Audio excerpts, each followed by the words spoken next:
And we are joined now by Sgt Shamar Thomas, who's in our New York studio.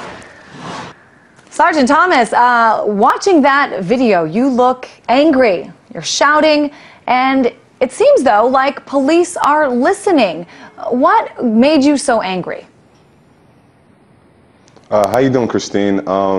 What made me angry was to see the police hurting unarmed protesters that I haven't seen, become violent with the police or dangerous to anybody else that was in the populace. These were peaceful protesters, as you mentioned.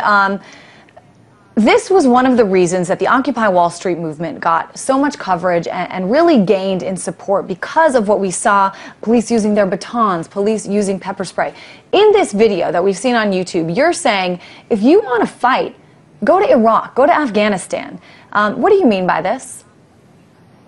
Well, what I meant by it was that, this country has an ongoing war that, I don't necessarily agree with. I don't agree with, actually.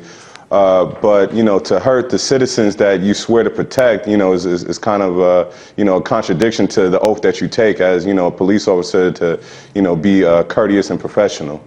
Sort of a contrast, of course, with what you were dealing with. Tell us a little bit about your service. I know that you were, I believe, in Fallujah in Iraq, and also you come from a long line of military people in your family, just cross generations. Talk a little bit about this. I mean, you and your parents, your grandparents have been fighting for freedom.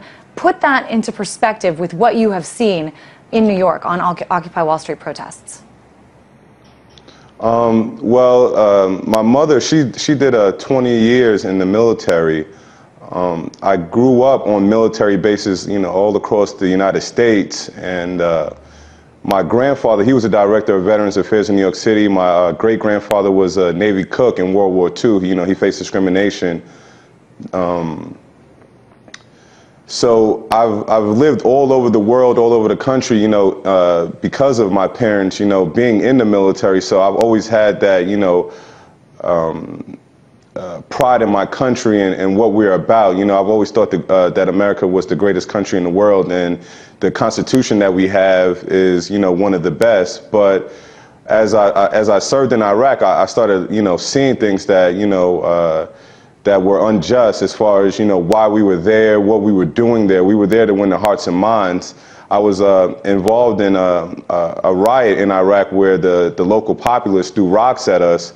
And after the rock throwing was done, we didn't, go in the crowd and start beating and arresting people. So to come back to my own country and see the police doing this to the people that I went to Iraq to protect, was, a big contradiction, and, I'm not going to stand for it. My family, is totally supportive of what I'm doing and this whole movement because, they served, over 60 plus years in the military, and, they're still struggling to get by and still struggling to, make ends meet, and, in this economy. And, a lot of people are saying that, they're not self-reliant. I don't understand. I can't see how 60 plus years in the military is not self-reliant. So, as a part of the 99%, I think it's my duty as a leader, as somebody who, chose to protect and serve this country to, continue my job. It's not a oath that I take lightly and that stopped once I left the Marine Corps. Some really interesting things you said there. First of all, being in Iraq, having people actually threaten your safety, and you not lashing out to them and coming back and seeing this behavior by police has got to be frustrating. Let me ask you, because I watched this video a few times, and I looked in the police officers' eyes, I looked at their faces. They're not only listening, it seems like they're thinking about what you're saying. Take us back to that day. What was the reaction by these police officers who were standing around, and were they digesting what you were saying? From my personal opinion, I believe that it was a mixture of, not understanding what to do, and then, they started understanding what I was saying, and I think it started resonating with them that, they really do have a duty, and that badge doesn't give them, the right to hurt these people. And I think that it took a person like myself, who has led and has been through the trials and tribulations of war and understands what it feels like to be in an actual riot where people don't like you, to speak out against it. And I think more veterans around the United States should, come out and help. Not even the United States, because this is global, but they should go out and help these protesters and give them a voice. Certainly, you look nothing like the dirty hippies we keep hearing are part of this movement on Wall Street and on main streets around the country. I want to ask you, today an important announcement came down, of course, by President Obama that all U.S. troops will be leaving Iraq by the end of this country. When you heard that today, sorry, at the end of the year, when you heard that today, what was your reaction? Well, I just heard that news a few hours ago.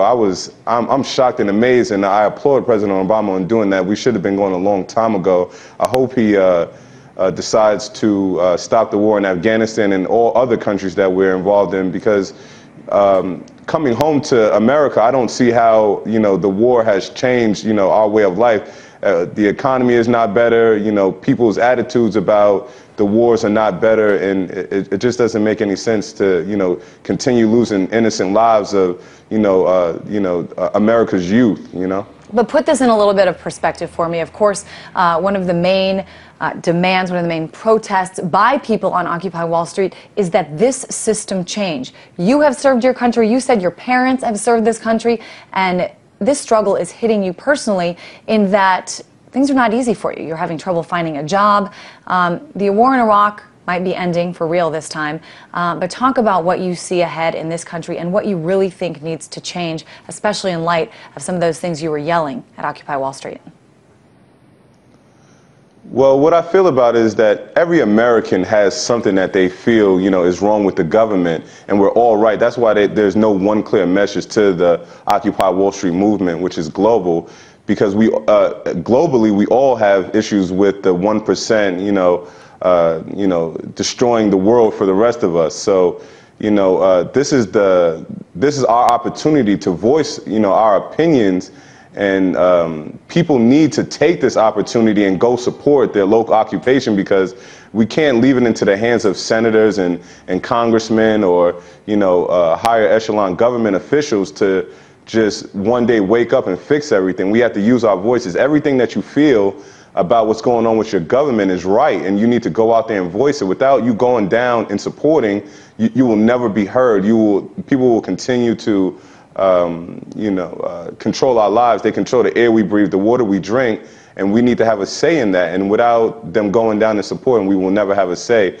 So, the biggest thing that I would say that I feel is that the people that actually, put their blood, sweat, and tears into this country need to be the ones that are benefiting from this country. We have a lot of people in this country, that are not getting up at 6 a.m. cleaning the streets or going to war zones, fighting for their lives for, $1,900 a month, and then to come home and, they have nothing but, a GI Bill to go to college, where once you get out of college, your odds of getting a job are still slim.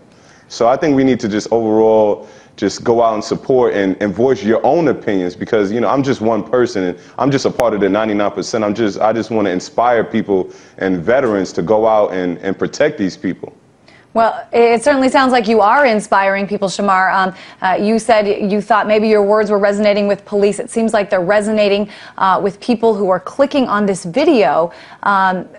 Almost 2 million hits. Maybe by now it's been 2 million hits on this video. Why do you think so many people are watching this? I think so many people are watching is the words that I say and the passion and the emotion that I have.